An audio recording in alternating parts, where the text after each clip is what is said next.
Metodologi untuk merancang pengujian atas rincian saldo. Ada 8 tujuan audit yang berkaitan dengan saldo.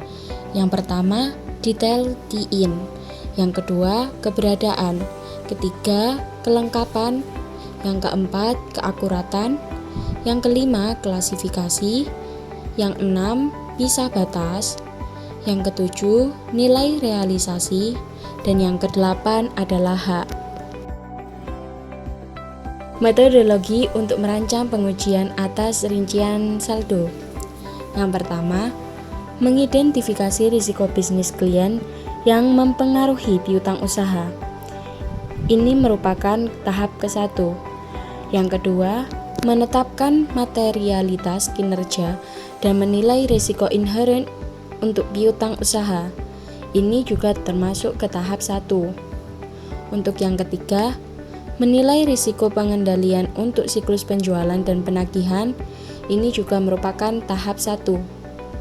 Yang keempat, merancang dan melaksanakan pengujian pengendalian dan pengujian substantif transaksi untuk siklus penjualan dan penagihan. Ini termasuk ke tahap 2. Yang kelima, merancang dan melaksanakan prosedur analitis untuk piutang usaha. Ini termasuk ke tahap 3. Yang keenam, merancang pengujian atas rincian saldo piutang usaha untuk memenuhi tujuan audit yang berkaitan dengan saldo. Ini termasuk ke tahap 3. Merancang pengujian atas rincian saldo. Yang pertama, piutang usaha ditambahkan dengan benar dan sama dengan file induk serta buku besar umum, yaitu pengujian piutang usaha dan piutang tak tertagih didasarkan pada agen trial balance. Yang selanjutnya adalah auditor harus menelusuri sampel setiap saldo ke dokumen pendukung.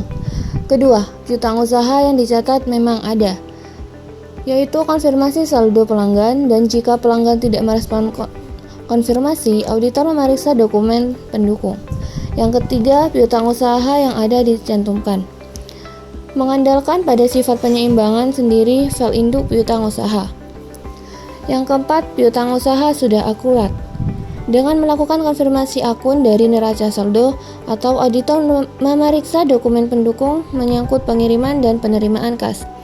Yang kelima, piutang usaha diklarifikasikan dengan benar, yaitu dengan melakukan review agen trial balance untuk piutang yang material. Keenam, pisah atas piutang usaha sudah benar. Untuk melakukan verifikasi apakah transaksi yang mendekati akhir periode akuntansi telah dicatat pada periode yang tepat.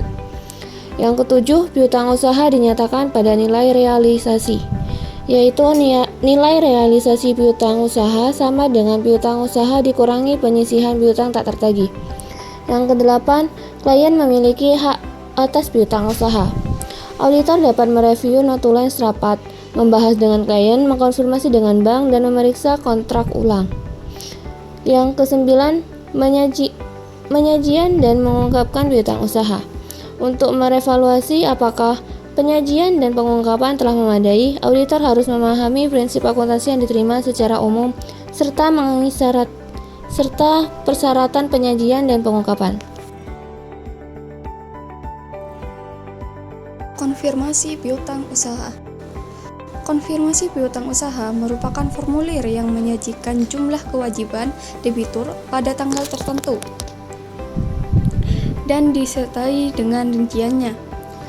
Tujuan dari konfirmasi piutang usaha yaitu memenuhi tujuan eksistensi, keakuratan, serta pisah batas.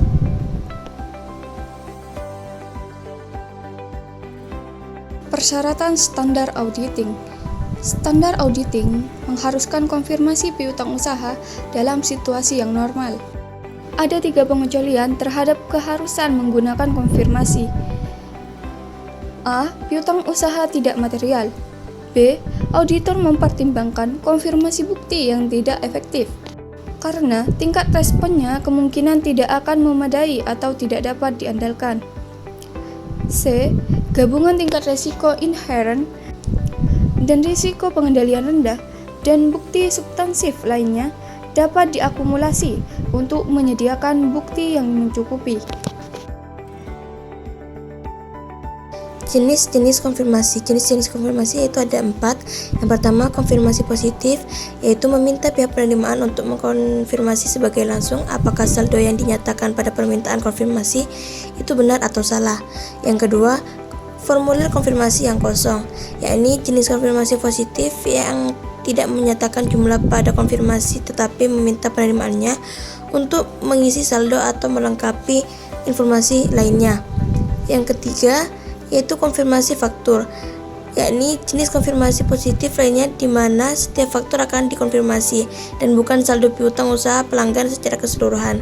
Yang keempat, konfirmasi negatif, yakni ditunjuk kepada debitur tetapi hanya akan menerima respon jika debitur tidak setuju dengan jumlah yang dinyatakan. Mengembangkan pengujian program audit yang terinci. Audit menyiapkan kertas kerja perencanaan bukti sebagai alat bantu untuk memutuskan luas pengujian atas rincian saldo yang direncanakan. Sumber setiap baris sebagai berikut. Yang pertama, materialitas kinerja. Yang kedua, risiko audit yang dapat diterima. Yang ketiga, risiko inherent. Yang keempat, risiko pengendalian. Yang kelima, hasil pengujian substantif atas transaksi. Yang keenam, prosedur analisis. Yang ketujuh, risiko deteksi yang direncanakan dan bukti audit yang direncanakan.